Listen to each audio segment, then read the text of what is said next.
തൻ്റെ അമ്മയുടെ മരണശേഷം ഇനി തനിക്ക് ആരുമില്ല, താൻ ഒറ്റപ്പെട്ടു, തൻ്റെ ജീവിതം തന്നെ അവിടെ നിലച്ചുപോയി എന്ന് കരുതിയെടുത്തുനിന്നാണ് റാമിന് നല്ലൊരു ജീവിതം കിട്ടിയത്. ജ്യോതി തന്നെ മനസ്സിലാക്കുകയും തൻ്റെ അതേ അവസ്ഥ തന്നെയാണ് ജ്യോതിക്കുമെന്നും മനസ്സിലാവുകയും ജ്യോതി അവളുടെ ഇഷ്ടം പറയുകയും ചെയ്തു. അവിടെ നിന്ന് അങ്ങോട്ട് പിന്നെ അവരുടെ ജീവിതം ആരംഭിച്ചു. അങ്ങനെ അവർ രണ്ടുപേരും എടുത്ത തീരുമാനമായിരുന്നു, ഇനി നമുക്ക് നാട്ടിൽ സ്ഥിരമാക്കാം. അത് റാമിന് ഒരുപാട് സന്തോഷമായി. പിന്നീട് അവരുടെ മുന്നിൽ ഉണ്ടായിരുന്ന ഒരു തടസ്സമായിരുന്നു പ്രദീപിനോട് ഇനി എന്ത് പറഞ്ഞ് മനസ്സിലാക്കുമെന്നത്. അങ്ങനെ പ്രദീപിന് രണ്ടും കൽപ്പിച്ച് റാം ഫോൺ ചെയ്തു. ഫോണിലൂടെ എല്ലാ വിവരങ്ങളും പറഞ്ഞു.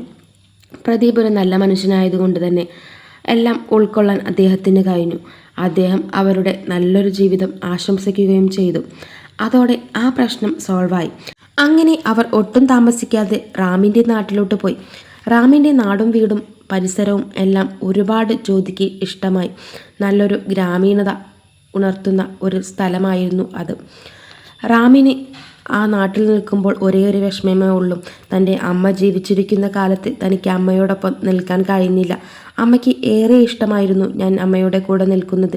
പക്ഷേ അമ്മയുടെ മരണശേഷമാണ് എനിക്ക് നാട്ടിൽ സ്ഥിരമാക്കാൻ കഴിഞ്ഞത്. അതിലെനിക്ക് വലിയ സങ്കടമുണ്ട് എന്ന് പറഞ്ഞു.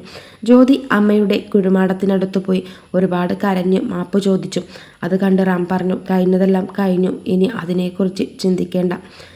ഞാനും ഒരുപാട് നിന്നെപ്പറ്റിയും ചിന്തിക്കണമായിരുന്നു, ഞാൻ ചിന്തിച്ചില്ല, എൻ്റെ ഭാഗത്തും തെറ്റുണ്ട് എന്നെല്ലാം പരസ്പരം അവർ അങ്ങോട്ടും ഇങ്ങോട്ടും സമാധാനിപ്പിച്ചുകൊണ്ടേ ഇരുന്നു.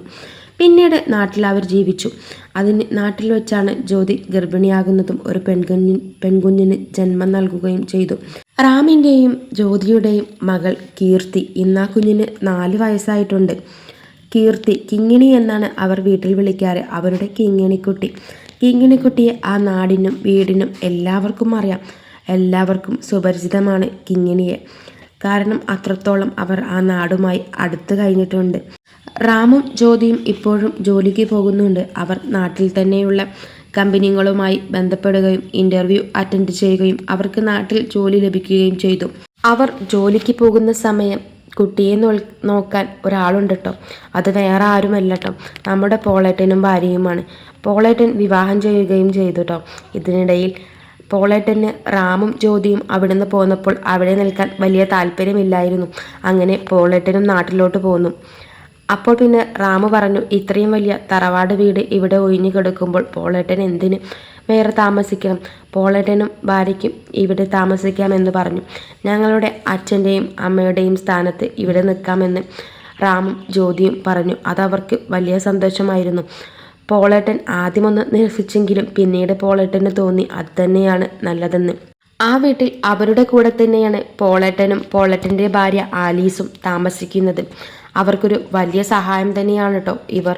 അവർക്ക് ധൈര്യത്തിൽ ജോലിക്ക് പോകാൻ കഴിയുന്നുണ്ട്. കാരണം അവരുടെ മകളെ പൊന്നുപോലെ നോക്കുന്ന ഒരു അച്ഛനും അമ്മൂമ്മയും അവിടെയും ഉണ്ടല്ലോ എന്ന സമാധാനത്തിൽ അവർക്ക് പോയി വരാം. പോളേട്ടൻ്റെ പ്രധാന ജോലി ഇപ്പോഴും ഡ്രൈവിംഗ് പഠിപ്പിക്കൽ തന്നെയാണ് കേട്ടോ. ഭാര്യയെയും ആ നാട്ടിലുള്ള മറ്റുള്ളവരെയൊക്കെ അദ്ദേഹം ഡ്രൈവിംഗ് പഠിപ്പിക്കുന്നുണ്ട്, വെറുതെ ഇരിക്കുന്നില്ല. ഇതിനിടയിൽ പ്രദീപ് ഒരു വിവാഹമൊക്കെ കഴിച്ചു കേട്ടോ. പ്രദീപും പ്രദീപിൻ്റെ ഭാര്യ ഗംഗയും ഇവരോട് നല്ല കൂട്ടാണ് ഇപ്പോഴും. അവർ ഇവരുടെ വീട്ടിലോട്ടൊക്കെ വരാറുണ്ട്. പ്രദീപിൻ്റെ വിവാഹത്തിന് ജ്യോതിയും റാമും പോയിരുന്നു.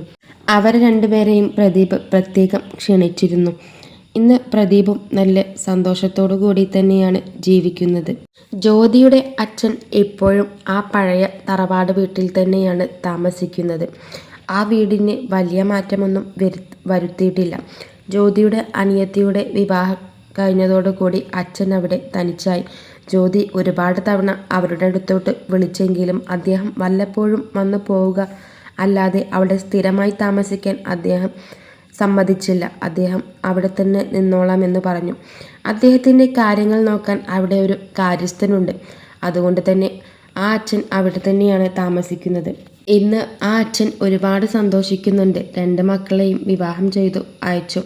ജ്യോതിയുടെ ജീവിതം അദ്ദേഹത്തിന് ഒരു ആശങ്കയുണ്ടായിരുന്നെങ്കിലും റാം ജ്യോതിയെ പൊന്നുപോലെയാണ് നോക്കുന്നത്. അവളുടെ ജീവിതത്തിൽ ഒരുപാട് സന്തോഷങ്ങൾ വന്നു ചേർന്നു. അന്നത്തെ തൻ്റെ തീരുമാനം തെറ്റായിരുന്നില്ല എന്ന് ആ അച്ഛന് ബോധ്യപ്പെട്ടു. ഈ വീഡിയോ നിങ്ങൾക്ക് ഇഷ്ടപ്പെട്ട ലൈക്ക് ചെയ്യുവാനും സബ്സ്ക്രൈബ് ചെയ്ത് നമ്മുടെ കൂടെ കൂടാനും മറക്കരുത്. ഇതുപോലെ ഇനി ഏത് വീഡിയോ ആണ് ചെയ്യേണ്ടതെന്ന് നിങ്ങൾ കമൻറ്റിലൂടെ അറിയിക്കുക. Thanks for watching. ഇനി നമുക്ക് മറ്റൊരു വീഡിയോ ആയി വീണ്ടും വരാം.